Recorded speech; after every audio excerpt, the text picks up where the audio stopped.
B.rad podcast is brought to you by MoFo, male optimization formula with organs to boost testosterone. B.rad's macadamia masterpiece, mind-blowing nut butter blend, now available on Amazon. Bala enzyme, electrolyte and triple enzyme recovery drink mix. Paleo Valley, nutrient-rich, ancestral-inspired health products. By Optimizers, performance supplements like magnesium, probiotics, and more. And B.rad Whey Protein Super Fuel, coming soon. Stay tuned for details.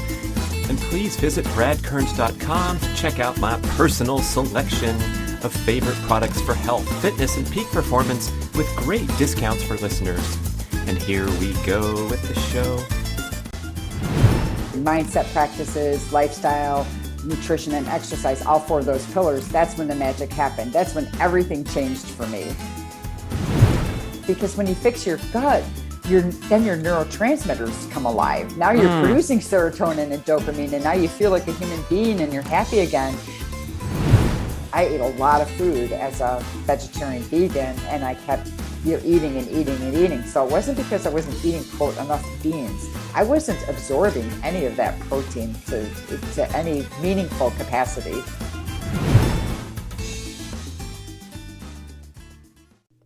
Hi, listeners. Get ready for an amazing story of health transformation from Barbara Diaz DeLeon, coming to you from beautiful Milwaukee, Wisconsin area, where she is a practicing health coach, certified for the Primal Health Coach Institute, and she runs an operation called Daily Wellness for You. And boy, does she walk her talk, because she had a real struggle for most of her adult life with an assortment of really disastrous health troubles that oftentimes evaded traditional medical treatment and diagnosis. She reports that she had constant fatigue, body-wide joint pain, requiring 2 medications for hypertension, all kinds of hormone imbalances, digestive problems, leaky gut syndrome as it's now known, but was difficult for her to figure out in these years past. Now, at 57 years old, she's healthier than ever. She's lost 30 pounds and kept it off, helps other people do the same. And so we are going to talk through a story which unfortunately seems to be disturbingly common, where people report similar vague symptoms of just malaise. She said her worst symptom was a complete loss of zest for life because she had this constant brain fog and fatigue. She's going to talk about her vegetarian / wannabe vegan diet that she tried valiantly to adhere to for so many years, and is believed to be the root cause of a lot of her suffering because of the depletion that occurred from that restrictive diet, and also the leaky gut brought about or exacerbated by a lot of grain consumption and the allergies that so many of us have to gluten and the other offensive agents that cause gut inflammation. And so she discovered a more well-rounded, she calls it a paleo-style diet. That was sort of the catalyst, as well as going to some functional medicine. I love how she talks about mindset throughout the show and integrates that into her healing and her transformation. So it wasn't just choosing the right foods, but it was also believing that she deserved to be healthier and that she could stand up for herself and assert herself with her rough journey through the medical establishment to find people that would actually continue to test further or not be shut off to some of the progressive ideas like, hey, maybe diet has something to do with my thyroid function and all these other problems that I'm having. And there's so many people that have stories like this where they've turned everything around. They feel fantastic, reversing the biological clock literally in so many ways. Here at 57, she reported offhanded that she's right around 9 minutes for the mile, which is in the superior category for people at age 50 with the Cooper Institute's vaunted test of health competency that is strongly predictive of longevity. And they found that this mile run test is superior to looking at blood values and all the things that we try to track our health outcomes in the future. So she's fit, she's healthy, she's got her diet dialed in, and she's helping a lot of people do the same. I think you're going to love this conversation with Barbara Diaz DeLeon of Daily wellnessforyou.com. Hi, Barbara. Hey there. How's How's it it going? going? All right. Going good Sorry, here. I'm late. I'm like, oh my gosh, yeah, I better check my schedule. Oh, I've done that. I can relate. You get all involved and it's like, oh yeah, I've got this calendar. Got to deal with it. Yeah, you live in Wisconsin? Yeah, we have a nice blanket of snow occurring right now. So Oh, yes, what part? I'm near Milwaukee, so Oh, I'm okay, not yeah. up north. I So have a yeah. lot of cousins in Milwaukee. You look in the phone book, there's a lot of Kerns. Okay, Yeah, okay. Yeah, been there a lot. now I'll see it all the time now that you mentioned it. Oh, Yeah. sure, yeah. Yeah, for sure, for sure. But yeah, it's yeah, kind of a bad day weather-wise here, but what are you gonna do? It's just part of the life here. So I yeah. guess so. Um, and we got a lot to talk about. Yeah, and I Amazing think, health transformation, huh? oh my gosh, yes. And it was a long, long journey. So my big goal is not to have anyone suffer, as long as I did, right? Or be told, over and over by doctors that you're doing well and you're fine, and you're really not, and I know, Al Russ talks about that too. They sit there and say, well, exercise more, eat less, things like that, and not addressing the root cause issues. So, yeah, and so my mission is to just be a story of hope, and that it's not too late. And with small, Hmm. simple steps, you can get this done. Like it can happen. And I did my transformation I'm 57. I'll be 58 in June, and I didn't even start working out. Exercise was one of the last pieces of my journey. And I didn't even start working out until I was, 55, just after I turned 55. And people think, sometimes when they see my videos on Facebook and things like that, they think I've been working out forever. And it's like, no, I was never athletic. I was the last kid picked out on teams growing up. So it's been fun. That's been a fun part of my journey, is the exercise piece. Now that I don't have body-wide joint pain and I have energy. So yeah, it's been fantastic. So tell us how it started. You had a long history of just nagging conditions that were from mild to serious, but were a big mess for, I guess, a lot of your adult life. Or when did we first start Oh, complaining about health problems? yes, yes. Actually, it was a long time ago. I was in my mid 30s when I started to have some fatigue. And so I Mm. went to the conventional doctor, and they did find I was hypothyroid, did not check for any antibodies or autoimmune conditions. I was prescribed Synthroid, and I'd gotten a little bit of relief, but not really. But my TSH, the common test that they do, and they usually only do TSH. If you're lucky, you'll get a T4 done too. It came out in the normal range. So they just said, well, everybody gets tired when they get older and you're fine. And I'm like, I'm not fine. And so the fatigue was my main chronic symptom for over 15 years. And then I started to develop female problems too in my mid 30s. And that wasn't addressed properly either. And I ended up with a hysterectomy at 39, and I was married in my mid 30s. And so that took away the opportunity to have children. So that was a big emotional roller coaster as well. And meanwhile, I'm still tired on top of all of this, and I'm having poor sleep, brain fog, my mood imbalances, body wide joint pain, like I mentioned before. And I kept getting told that you're fine. And loved ones would say, oh, you're just fine. Everybody gets tired, when they get older. And it's such an invisible thing. And then I finally turned over some rocks with different providers, and Lyme disease was diagnosed. Hashimoto's thyroiditis was diagnosed. I was also diagnosed with a lot of extra heavy metals in my body, more than anyone should have. And I have genetic detox issues. That was tested. So that was important finding to know. So it was great to have all these answers, right? So I finally got them, and I was treated for them, but I was trying to supplement my way out of my mess. And I really wasn't getting great results yet. I had some improvement, but not that much. And it wasn't until I adapted the Primal lifestyle, I became a Primal health coach, the Primal lifestyle, and also included mindset practices, lifestyle, nutrition, and exercise, all four of those pillars. That's when the magic happened. That's when everything changed for me. And it's what I do on the daily that makes a difference in my life, even to this day, even though I'm treated properly and things like that. if I don't keep those things in check, then things will start to flare up and the wheels start falling off the bus. And so I feel fantastic now. I was on 2 blood pressure medicines before. I'm off both of them. And my blood pressure is better now than when I was on the 2 medications. And so I'm off of those prescriptions. I don't have fatigue at all anymore. All the body-wide joint pain is gone. The brain fog is gone. And really the worst symptom I had before was I lost my zest for life. And that's really a dark, bad place to be in. And that was probably the worst symptom of all. And now I get up every day and I can't wait to hit the ground running, and literally too. That's my new thing at the gym. I'm starting to run. So it's fantastic. And I like to be a story of hope because there's so many women my age in their mid 50s or even in their 40s that are not getting any answers and being told they're fine. And their family members look at them like they're nuts sometimes and think they're, just faking it. And I get that there's a lot of mindset things involved here, and, I'm all for it, but the conventional doctors were starting to tell me that I needed counseling and things like that. And I'm 100% for counseling, been there, done that, but I just knew there was a physical root issue.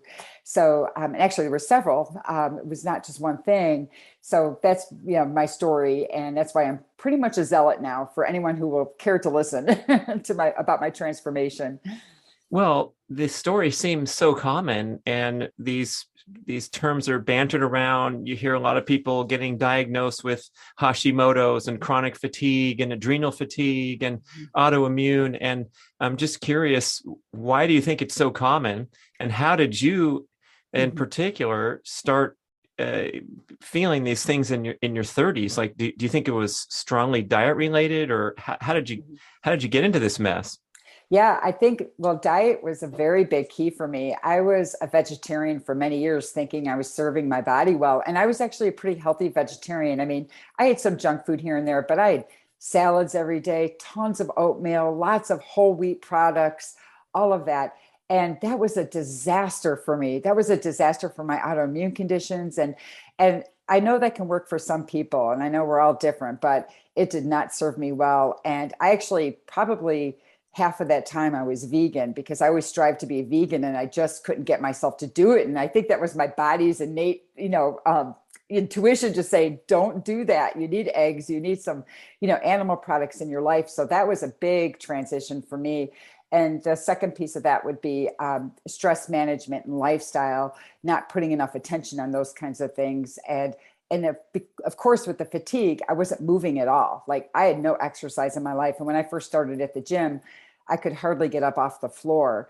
Seriously, that's how bad it was with the body-wide joint pain and just being out of shape. And I would not have gone to the gym had it not been for some kind soul that encouraged me to join a group class, of all things. That was the last thing I wanted to do. I didn't want to be embarrassed. And so it all mattered, but it did start with the nutrition piece for me. When I switched over to a paleo-based diet, that was a game changer, 100%. So you were vegetarian for how long? Oh gosh, probably 20 years, well over 15 years. Yeah. That goes back into your youth. And I suppose you were inspired by just being cleaner and maybe having some sustainability ideals and things like that are bantered around. I love how people now are countering that. Dr. Paul Saldino does a good job talking about sustainable agriculture and how a properly raised animal can have carbon sequestering effect, and that this whole thing is a lot of it's propaganda to stand there and think that avoiding animal products is making you a better citizen and also healthier. But I suppose in your case, and I want to go to that comment you made that it can work for some people, which I think we're now seeing an explosion of insight that things are individual, and someone's diet, probably the people who are shouting most loudly about it, can work really well for them. But it is by definition a restrictive diet, and you're restricting a lot of the foods that are ranked as the most nutrient dense. So I suppose you got into a tailspin over a long period of time where you started to get the issues with depletion of certain key micronutrients. And how did that, what insight do you have there from unwinding this now? Yes, that was a tough one because I did belong to the, animal group organizations that protected animals, the vegan groups. I was a donor for all of them financially, and I was very wrapped up in it, 100%. And so that was hard to turn my mindset around that. And I'm so happy now that, like you had mentioned, there's people out there that are shedding light on the real truth about this. And what can happen, what happens, with a purely vegan or vegetarian diet, those aren't safe either. And then also, the not to, go too far sideways, but also how like a lot of people think chicken, when they do finally eat meat, they think chicken is the most clean I'm talking about conventional. Mm-hmm. They think that's the best one. And actually, if you're going to buy conventional meat, the beef is your better choice, like for clean meat and humane things and all the whole thing really. And then as far as the micronutrient depletion, I had also osteopenia at a very young age, and that got my attention too. And what is that? Osteopenia, it's the stage before osteoporosis. So my bones were already going to become brittle and weak. And I actually ended up with neck surgery. I had bulging discs. I've had steroid injections in my hip and my shoulders, all kinds of things. And I'm not, I can't prove it, but I'm quite sure if I had this way of living early on, I think I would have prevented that. And one of my doctors does feel that my vegan vegetarian lifestyle did contribute to those musculoskeletal things I had. I had shoulder surgery. And like I said, the neck surgery was the big one. That was like the final straw. That and my blood pressure kept going up, and I was about to go on a third medication. And that got my attention. So yes. And during this time, you were adhering to this pretty strict plant-based diet, is what you're saying. Yeah, I was always trying to be vegan. So I think maybe 50 to 60%. Oh, that's a good new category, Barbara. I like that. You know how people say, "Oh, I'm carnivore-ish," or I'm animal-based, but not all the way. And so you're like a wannabe or trying to be vegan. That's a whole nother dietary category you just invented. Right. Yes. Yes, that was me. And I was such a proponent of it. I would just be preaching about it all the time. So, so dogmatic. And then I had all this shame whenever I would eat cheese or eggs or anything like that on top of it. And I had to watch to help get me out of it, like a lot of YouTube videos of ex-vegans. I mean, thank God for them, just to get my head wrapped around it and, move in that direction. So yeah. So what was the turning point? Did you come across a practitioner or have some sort of awakening from a book? And how did you start to say, hey, I'm going to junk this journey that hasn't worked well for me and try something new? Yeah. And what happened was, I was getting so desperate. So I was trying everything. And believe me, I had all the vegan books and all the like I said, the subscriptions to vegan, influencers and doctors and things like that out there. And then I came across somebody local, a registered dietitian who worked for Dr. William Davis, the Wheat Belly author. Oh, so you're in Wisconsin, Milwaukee area, which is where Dr. Davis is based, right? That's right. That's right. And he didn't give the presentation, but she did. And it was called Delete the Wheat. And I had no idea what it was about. I didn't know it was going to be a paleo thing. And I went by myself, and she's going over all these meals, and every single one includes animal protein. And I'm just like, oh my gosh, what am I doing here? But I actually listened to her, and I do like science. I was just blind to the other side of science. And I actually have a registered nurse background. Actually, I'm still an RN. So I like science. I'm a bit of a geek with that.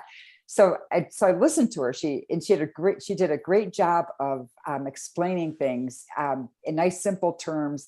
And I thought, okay, fine, I'll give this a try. Somehow I ended up at this, in-person event, called Delete the Wheat.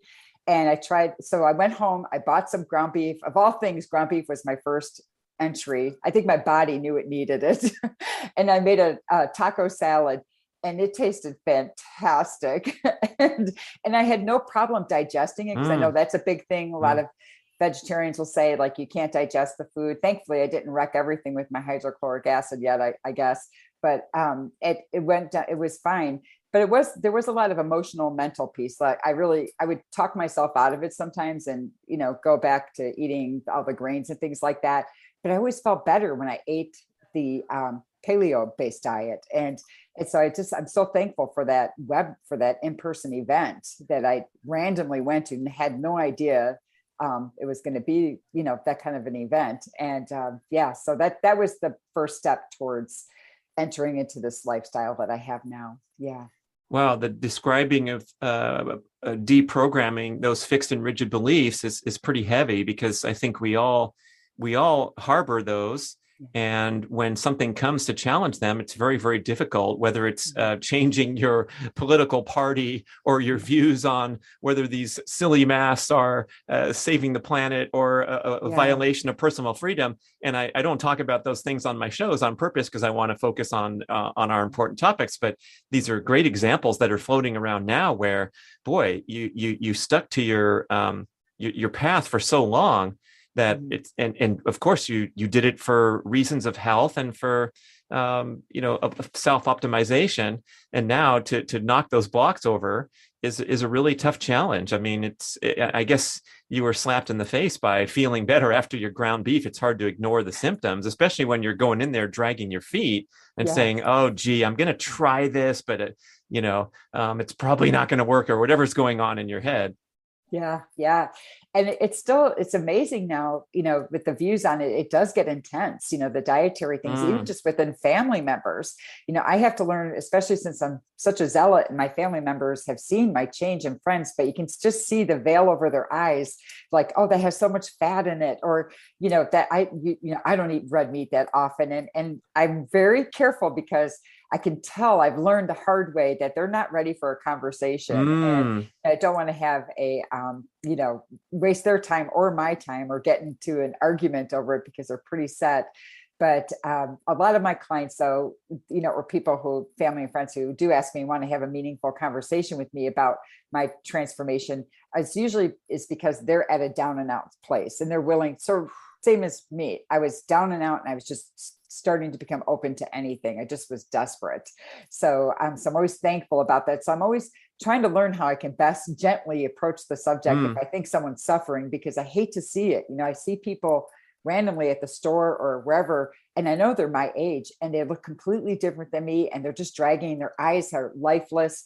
And I'm just thinking, it does not have to be that way. But then, you look in their cart, if it's at the grocery store, and they have all these foods that are, seemingly healthy, according to, what we might see on TV or the news and all of that. And I have to hold back and just, have compassion for them, that they just don't know yet, how to solve their problems. Yeah. Okay. So there's the down and out category, the desperation, where the person's really willing to try something and they're receptive. But short of that, what have you learned? What is your graceful approach to have that, that opening at the social gathering or something, and maybe someone asking you a few questions about your new career path, and then you either pounce and you see the eyes glaze over, or what has worked for you? Especially, we're going to talk about how you built your business, but bringing in a client is a major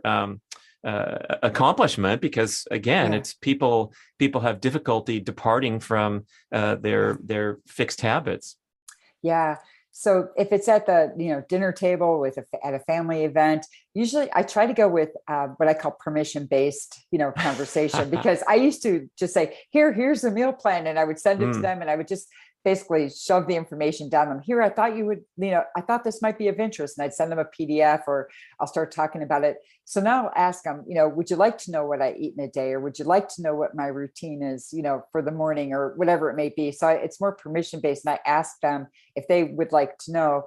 And I measure their response on that to see, watch their body language and things like that, just to see if they really want to have that conversation. And if I can tell they're very passionate about what they're currently doing, I usually would say, well, I'm really happy to, chat with you about that away from this event at a different time, if you like.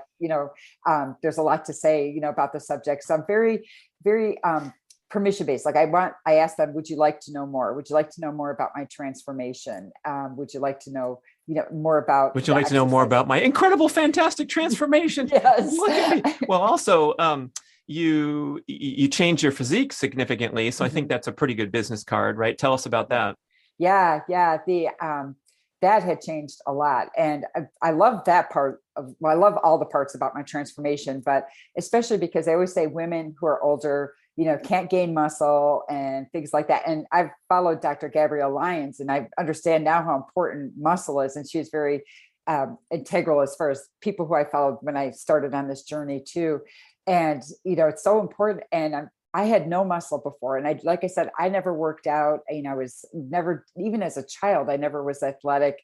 And now I'm basically, I'm doing almost ready to do a pull-up on my own without the band. I'm practicing pistol squats now. I'm using TRX for them, but my goal is to be able to do them without it.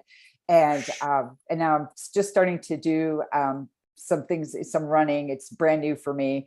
So I'd like to try to get to, my mile now, the best is over 9 minutes.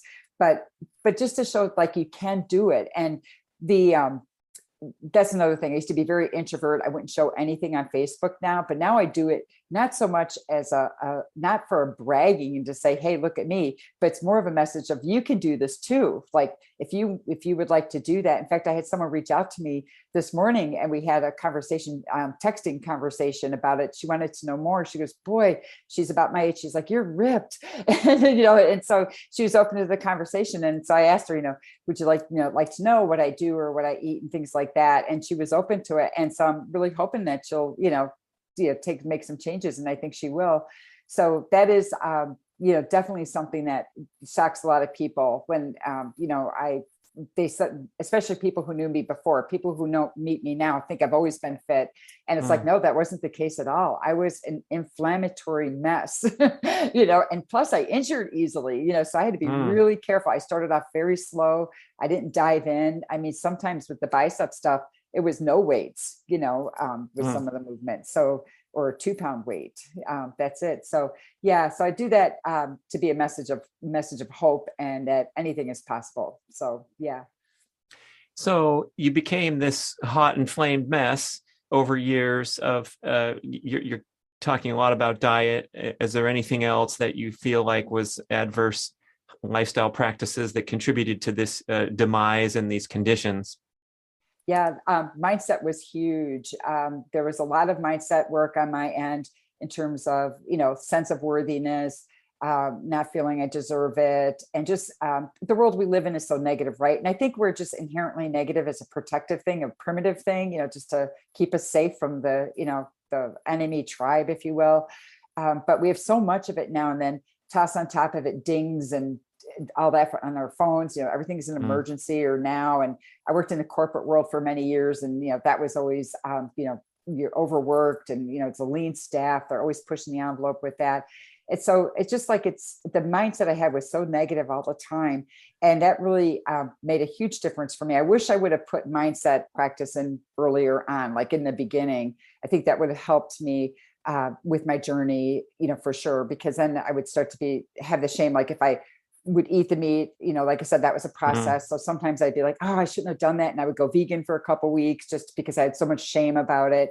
Where if I had the right mindset that I'm doing this to fuel my body because I love my body, it'd make a big difference. And actually there are a couple of clients, and, one in particular comes to mind, right now, that we didn't even touch nutrition for the first 6 weeks. And she came to me for weight loss, not for like life coaching or anything else. It was mainly for weight loss, just because she had so much self-loathing and things like that. And there was no way she was going to, have these massive, for her it was massive dietary changes, and her mind needed to get right. So yeah, she, and now she's doing great. Now she's like, doing a stellar job and feeling great. No more pain, losing weight, kind to herself, puts herself, first when it comes to health. And so it's mindset's a big piece. A lot, at least with the audience or the followers that I'm attracting, the mindset is a big deal. Yeah. Boy, I mean, it's a difficult catch-22 in a way, because you're not going to have this glowing mindset if you feel like crap all the time either. Right. And right. You're not going to love yourself too well if you're tired and inflamed all the time. Yes. And that's what it's also connected. And it's just such a beautiful harmony, because when you fix your gut, then your neurotransmitters come alive. Now you're producing serotonin and dopamine, and now you feel like a human being and you're happy again. So you can't like that. That's where the physical part comes in. So it's, you can only do the mindset will go so far, just like the physical piece will just go so far. When you have them all together, when you have the nutrition, the mindset, the lifestyle, and the movement, all, it's a perfect harmony. You need it all to just so you can function optimally as a human being and think optimally too, as well. But yeah, I do impress upon my clients or any family or friends that'll listen about how important it is to heal the gut, because if you don't have that, your poor body's not making those neurotransmitters that it needs. Plus, you're not absorbing the nutrients that you need to absorb. So of course you feel terrible. Yeah. Yeah, the gut-brain connection, which probably anyone's eyes would glaze over 10 years ago, is now an emerging field of medicine. What is it? 80% of serotonin is made in the gut, and it has such a huge function on our brain chemistry. Yeah. Yes, exactly. And then to tail on to that would be the glyphosate on the foods. It was Dr. Stephanie Senoff that talks about how glyphosate interferes with the pathway that makes the serotonin. And so with the glyphosate, like wheat being double sprayed, so if you're vegan and eating a ton of wheat and it's not organic, and there's questionable too, even if it is organic, that some of that's come over, but you're overdosing your body with this glyphosate. Well, no wonder nobody feels good. No wonder there's, so many prescriptions for, SSRIs and things like that out there. I'm not saying stop them, and I'm not saying don't take them. I'm 100% for Western medicine when needed. But my goodness, when you think about it, that gut is so important when you're interrupting all those pathways. It does make a difference. It's an incredible. So it sounds like your long-term adherence to this grain-based vegetarian / wannabe vegan diet, you got depleted because you were eliminating a lot of nutritious foods. And then secondly, it sounds like you had some leaky gut condition from all the gluten and all the things that are discussed at length in Wheat Belly and other books. And so now, not only are you devoid of nutrition, whatever you're getting is not being absorbed well because of the inflammation of the gut. You want to talk about how that came into the mix with eventually your diagnosis and how you healed that? Yeah. And not only, on top of all that, with getting the sicknesses and feeling fatigue, constant fatigue and the joint pain, I also gained about 35 pounds, of unwanted weight too. But I was feeling so poorly that I got to a point where I just didn't care about the weight. And just a side note about the weight, I did go on popular weight loss programs, and I did lose the weight 3 times, and I gained it back all 3 times. And all 3 times I was still, had my high blood pressure medicine. I still had joint pain. I still felt crappy. The only thing that was different was I could fit in smaller jeans, which is nice, but it wasn't lasting. And I was hungry all the time because your body's just starved for that nutrition. So when I got like the osteopenia diagnosis and was starting to get super frustrated about the doctors not hearing me and just constantly telling me my thyroid is fine, to eat less, exercise more, not even taking into account what I was eating. And if they did have anything to say about eating, they would say, go eat whole wheat and things like that, whole grains. It was the worst advice in the world. And that inflammation, I'm surprised I was able to think my way out of it and like attend that event with Dr. Williams, the Delete the Wheat event by his registered dietitian. And so it was a desperation point, really. And actually, I went through a couple of different functional medicine providers, integrated providers, before I found the one that turned over the right rock. So, that's another thing too. If you feel like you're not getting answers from your doctor, even if they're integrative and functional medicine, you keep going until the rocks get turned. It's not that they're doing anything wrong. They're just not turning over enough rocks for you, and, they want to solve the problem. But, so that's another thing I did too. I changed doctors. And for somebody like me, where before I was such a people pleaser kind of person, it was very hard to do that. But I found the courage to, say, sorry, I need to move to a different doctor and move on. Yeah. Yeah, that's an interesting one because the medical industry is so well established. There's such a tremendous level of trust. And I'm curious how the physicians that you saw were dispensing dietary advice and what you think about that in general. Yeah. Not one of them, recommended before the functional medicine doctors, did, but they weren't identifying my Lyme disease. That was a big thing. They identified the Hashimoto's, but the genetic detox issues I have and the heavy metals, that wasn't diagnosed by the first couple of functional medicine providers, integrative medicine providers. And finally, when the Lyme and the Detox genetics were identified, that made a big difference for me, because then I knew what I was dealing with and where to target.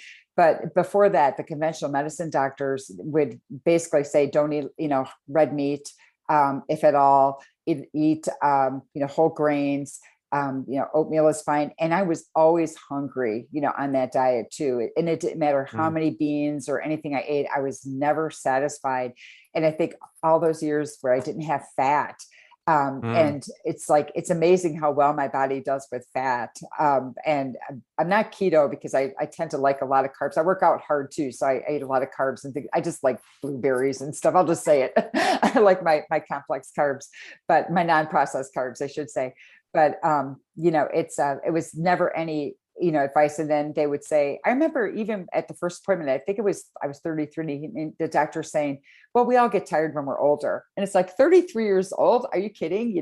I want to, have babies soon, like that, like I'm still young yet, and it's interesting now at 57, I feel so much better than even before before I got ill and, things came, to a head for me. So it's amazing. If you give the body the things that it needs, it definitely will do it. But yeah, it's unfortunate with the conventional doctors. I still hear that to this day from people, that they'd say, well, I follow a good diet. I bought this not low fat or no fat cream cheese and sugar-free jelly and put it on a piece of, whole wheat toast. And I'm like, oh, that's a disaster. Right. But it's widely regarded as being healthy. And same with vegetarian veganism, has a tremendous reputation in general society as being, superior to the average Joe who's just driving up to a fast food joint. And it's fascinating. I wonder how long it's going to take to unwind some of these things, particularly that a medical professional who's highly trained in the areas that you might very well need desperately so when you have a disease, but they're still dispensing dietary advice, which they not necessarily have any training or knowledge in. And that's where I don't know how we got to this point where someone who has no expertise, it's like going to get your car fixed and taking some notes about dietary recommendations from the mechanic. It's no different. And I hope I'm not offending. And if I am offending any physicians, hey, write in, email us, tell us how you feel. But, some of the physicians, because of their immersion into medical science and the human body, are tremendous resources for diet and health expertise. Some of them who have a different opinion than people on the other side. There's there's still a strong support for vegetarian veganism and doing it properly and getting your supplements that you need if you're going to have a restrictive diet, and all that stuff's wonderful. But for those who have no knowledge and no background to dispense dietary advice, that's who I'm going to call out right now and say, come on, just shut your mouth and suggest that your patient go and educate themselves further about diet, perhaps. And maybe if you're interested, since you see patients all day, maybe you could also educate yourself further before you give advice. Yeah. Oh, absolutely. It drives me crazy, when I hear about, the doctors, I'm saying, and also how, the plant protein is fine and they're just convinced of this.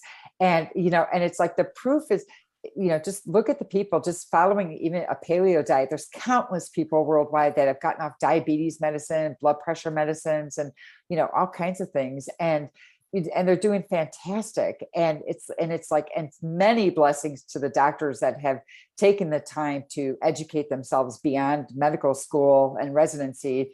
There's so many of them. Well, like, Dr. Gabrielle Lyon, she's got tons of education post the regular medical school, Dr. Campbell, all of them, that took the extra time. Or my person, I have two doctors that, I see now that they take the additional time, and it's unfortunate it's not taught in their program. And I get that.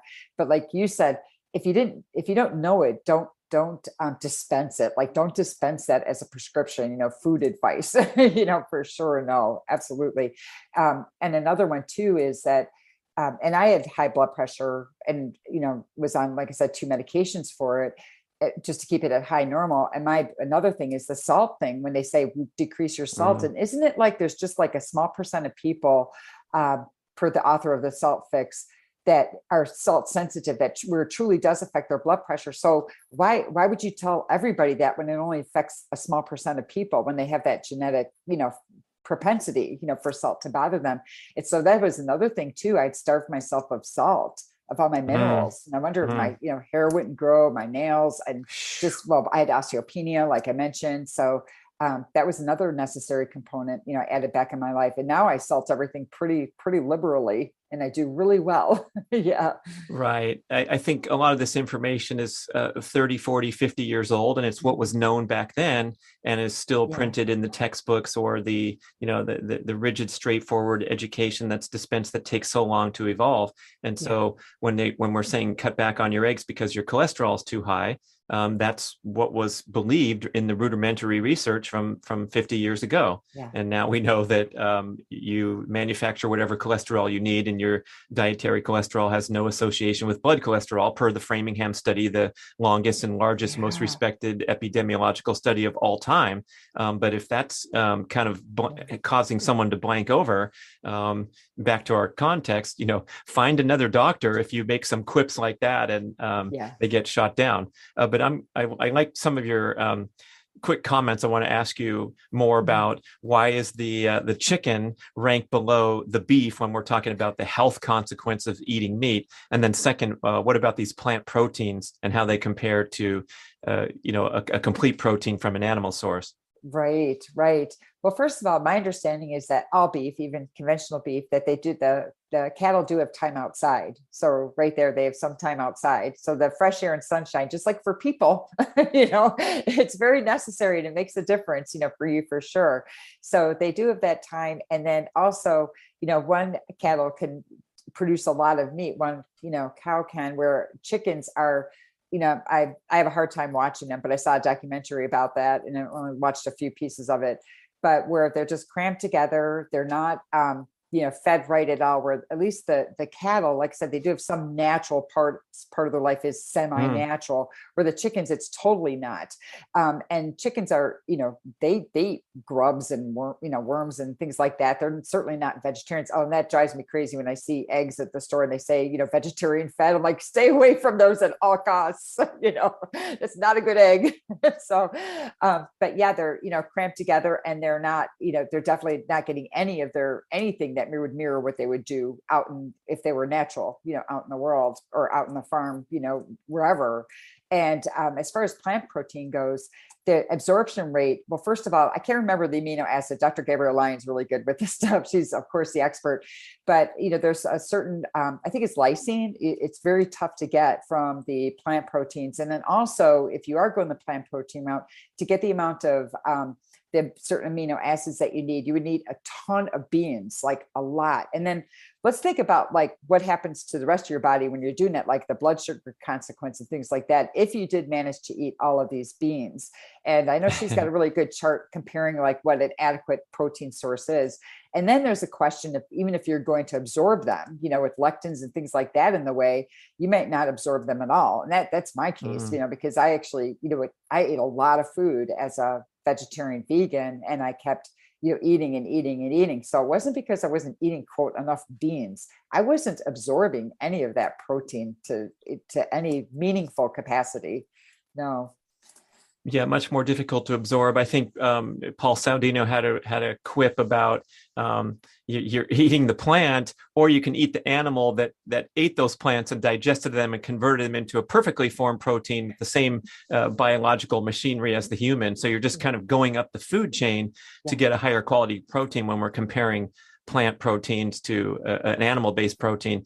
And then with the cow, right, that's such an interesting point. Like, all cattle are grass-fed for most of their life, and then they go into the feedlot and they're grain fed and they're fed all that crappy stuff that the chicken gets too. But as a ruminant animal, right, with their four stomachs or whatever they have, they can better handle this nasty food that they get at the end of their life in a far superior manner to the chicken or the pork, who have these elevated profiles of the unwanted fatty acids in their blood because of their feedlot raising. And the cow is not optimal either.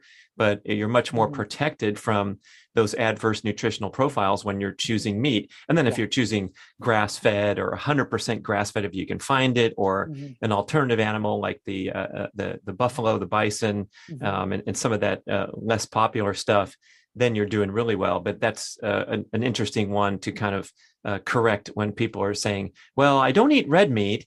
Mhm. And they say it with that tone of voice, like, I'm pretty healthy. I Yeah. don't eat red meat. I just eat chicken and fish. Oh, good for you. And Yeah. then let's look at half the fish that are offered in the market, where how they score on Monterey Mhm. Bay Aquarium Food Watch. And a lot of them are unsustainable. They have those heavy metal concentrations and things that you should never eat certain fish. And Yeah. so, boy, just go get your ground beef like Barbara did, sit Yeah. down, and Yeah. go to town, try it out. Yeah, and chickens too, if I understand correctly, if I read this correctly, they have a lot of arsenic in them too. So speaking of bad things, Mm, like who wants to overdose on that? yeah. That's another thing. But yeah, go get that ground beef. You won't be sorry, for that for sure. But yeah, it's such a, and it's, yeah, chicken's really just a poor quality meat. And even now, like when I eat chicken, I'm not nearly as satiated. I do eat it. I enjoy some chicken dishes and things like that, for sure. But and turkey and things like that. But the beef is what's most satisfying for me. And yeah, I don't limit it, and that's another thing. If people either are told not to eat it or eat it very little, and that drives me crazy. And but also it's interesting is like, the cows, like you said, with the multiple stomachs, that their whole digestion is different. And so a lot of times the vegan advocates compare to, a heavy plant animal, eating animal, or a cow that, is an herbivore. It's like, no, no, they're, they process it completely different. We can't be compared to them. We're a different animal, I mean, Mm, simply put, and, we just can't do that. And, yeah, so it's very important. Like for me, it's for my clients, if it's very important that they eat animal protein, for sure, to help them, to give them the nutrients that they need, because usually they're pretty down and out by the time they come to me, for help. So, they do need that. So, or at least eggs for sure, mm. 100%. Mhm. So how did you heal that leaky gut, and what did it feel like to come back from Oh, chronic inflammation? I assume digestive pain and a lot of things that are yeah. associated with leaky gut. Yeah, I had a lot of bloating. I had a lot of symptoms that weren't digestive, but the one I had was bloating and digest and, things like constipation. And that all resolved pretty quickly. One of the big things when my gut was healed, and it took time, it wasn't overnight. I did have some benefits right away, but, some other things took some, longer periods of time. But it was like a veil was lifted over my eyes, and it's back to that gut brain connection. The veil was just lifted. I felt like a human being again, like I had energy and all of that. And it was almost like a drug, and I didn't realize. I knew I didn't feel well, and I knew that, I was ill, that there was some physical component, but I forgot how good it felt to be well. Like it was, just, if anything, do it for the mental health. Yeah, the losing the weight is great. And don't get me wrong, fantastic. I'm glad I did. And I've easily kept it off, by the way. I'm never hungry. I'm never starving. It's probably from all that red meat I eat. Right. But seriously, I'm never hungry or starving, because I'm getting the nutrition that I need, because the stomach is absorbing everything. You get more bang for your buck when you do that. And, just that mental piece is huge, huge. I got to a point where, at the end of my career at my corporate job, I was having to write down things or put important things in 3 different areas. And that's another thing. People say, oh, we all get like that when we get older. And I just want to say, just because something's common, or if someone says, oh, that's Mm, common, we all get that, doesn't make it normal or right. Don't accept it. Like, move on to the next doctor or to the next thing. But I would have to write, a post-it note to be in my electronic calendar, put it on a post-it note, put it on another calendar. And I was able to get away with it. No one picked up on it, but I was really losing my mind, so my sharpness. Yeah. That was kind of scary. I even went and got a brain, a cognitive test done, just to make sure, because I thought, this is serious stuff. You hear about Alzheimer's, and, I thought I better get a baseline. It came out okay. So I'm happy about that. But that's how worried I got about it, about that brain. So when the gut was healed, that made a huge difference for me personally in my brain, for sure. I haven't had a follow-up scan on my bones. It'd be interesting to do that, because, like I said, I did have the osteopenia for the bone density, and so I need to get that rechecked just really for fun, just to see where I'm at. Yeah.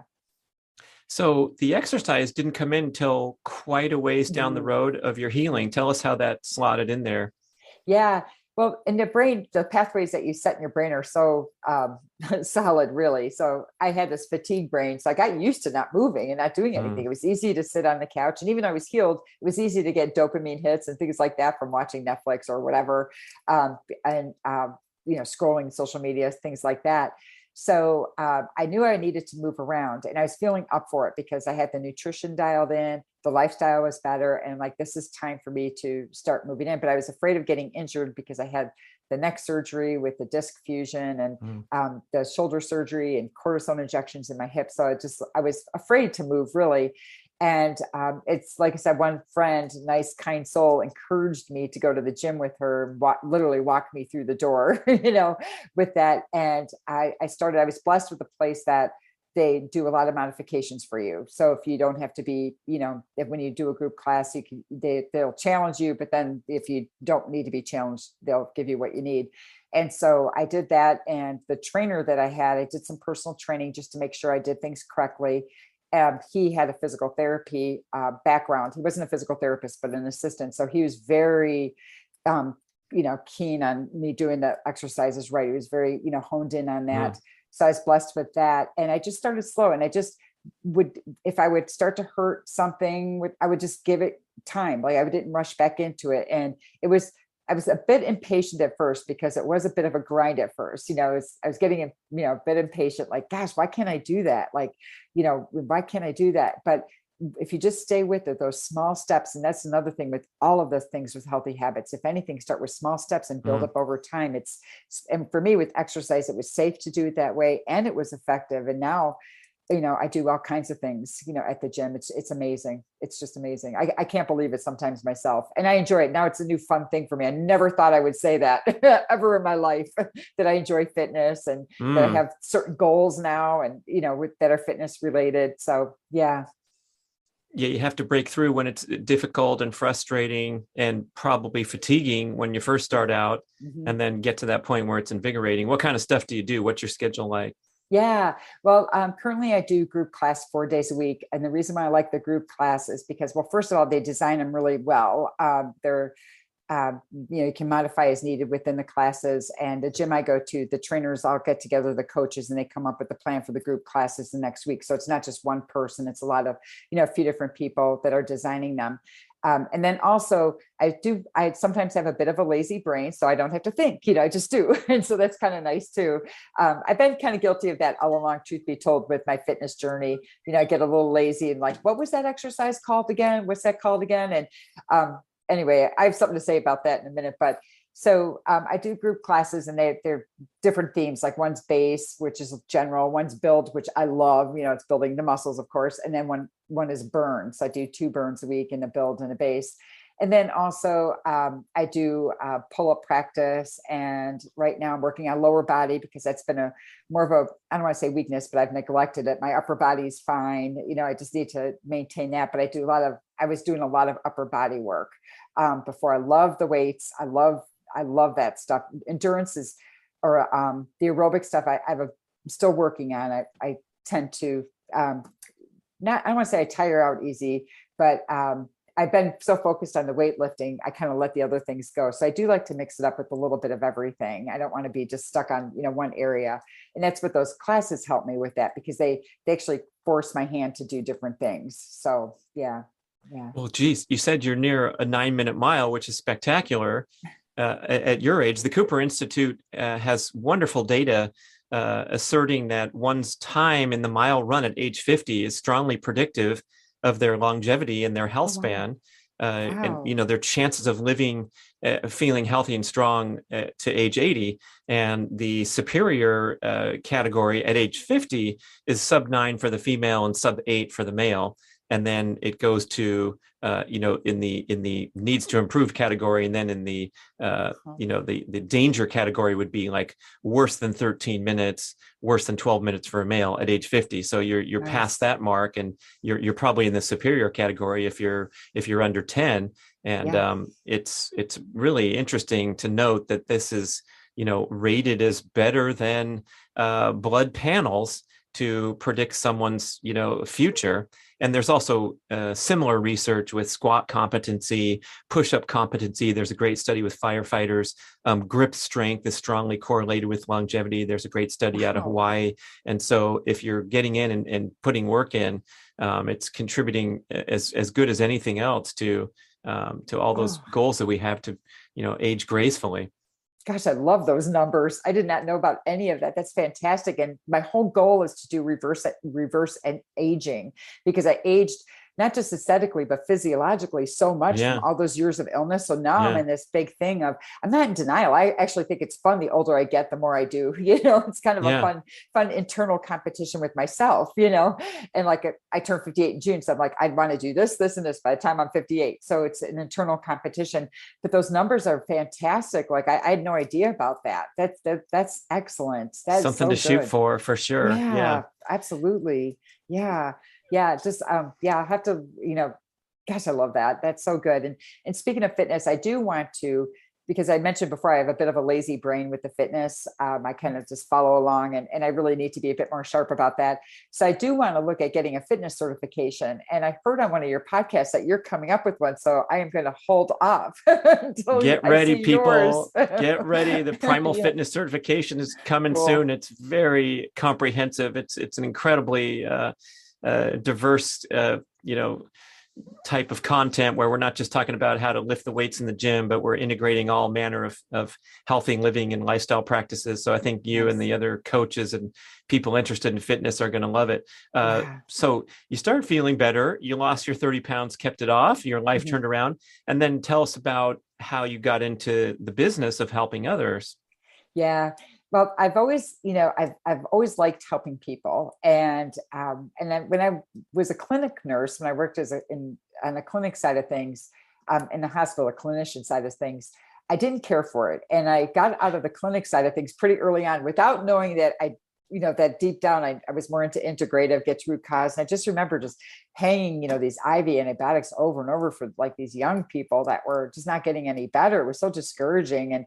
And it was just, it broke my heart. And so I went into the admin side of things with my nursing background. I worked in compliance and things like that. And hospitals are a business. That was my job for many years, was to make sure we got our money, so we won't get into the COVID thing with that. But anyway, I like when they came in when I was still recovering from surgery and under the effects of anesthesia, and someone came in to check on me, and it was from the billing department, and they wanted my $1,000 copay. And I'm like, why don't you talk to me when I'm recovered? Get out of my room now. It was so offensive. I know it's a business, but I just had to throw that in there because I'm like, wait a second, this is why you're here. You're checking. And they're very, she came in really sweet. Hi, how you doing? I'm like, I'm feeling pretty good. The IV's in nicely and everything's fine. Well, I'm here to, collect your money. I'm like, oh my God. Yeah. Oh my gosh. And you were just coming out from under. There's some things like in that about not getting signatures or anything from people while they're on drugs, like in the hospital. Maybe I should have signed away, here, go ahead, charge me, and then challenge the transaction later. That would have been a big deal. Yeah, for sure. That's like, one of the broken rules that shouldn't be broken, but oh my gosh, but I'm not surprised. And that's so sad, for sure, absolutely. But I always knew, I wanted to help people. And then when I worked in the corporate setting, I got so sick. I was just a machine. Like I just worked and went home and slept. And then I had a mother who was very ill off and on for 5 years that lived in the Chicago area. So that was a 2-hour commute each time. And, that's all I did. And I had a bad time with boundaries too. So that's another mindset piece that was real important for me because I had no boundaries, with that.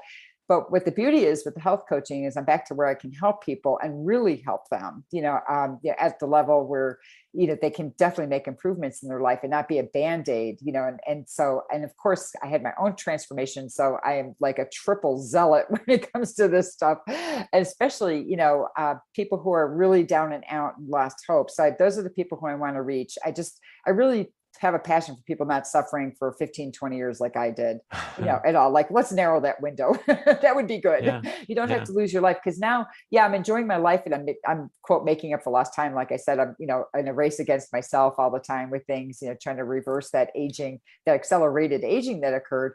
And but I really don't want people to get that far, and Right. and there is always hope, but sometimes when things get so far, you can mitigate symptoms, but you have a much better chance if you get in there early on, for sure. Yeah. How Yeah. did you detox from the heavy metal accumulation that you were found Yeah. to have? That's a tough one. The big thing for me is to not let more bad things in. So I'm very selective about, like, I drink coffee and I eat strawberries. So those are highly pesticide, have a lot of pesticide in those crops. So those I do organic for sure. I did have over 40 IV chelation treatments. And, I did do the follow-up labs, and it did move it somewhat, a little bit, but I was still in the highly elevated ranges.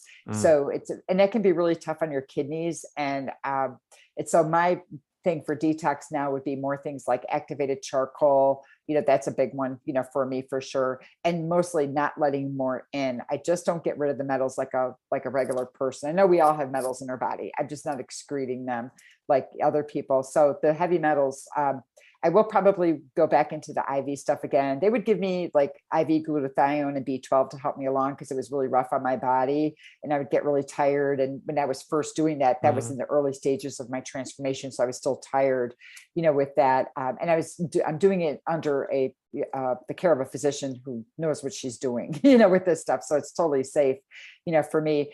But interestingly, like, I'll really burn it at the gym. My heart monitor, I watch it closely because I don't want to stay in the red zone too long. I have an aneurysm too, so I need to make sure, like, I keep all that in check. But I'll burn, like, they'll have a special burn class on Thanksgiving morning. And I remember I burned like 900 calories and I barely sweat. And my hair looked the same and everything. And everyone's dripping wet. That's not normal though. So now I am starting to sweat more, which is good. And that's what I like about the running too, because that's when I actually do start building up a sweat, when I get at it like that. So I know that's really important, for detox too.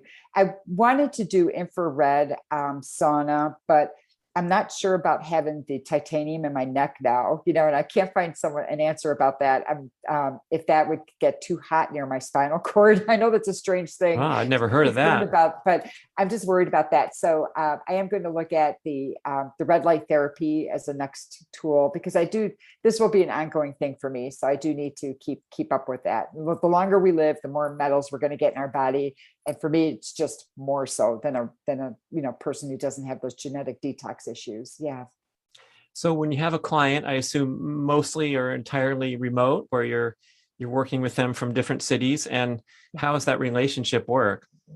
Yeah, it's really good. I'm an online coach, so everything's online, but some people are local. I did have a couple local people where, we can get together after COVID, when people felt more safe, to have a lunch when the establishments were open and things like that again, and have coffee, or meet for a walk. Sometimes I've had walking coaching sessions, but otherwise it's online.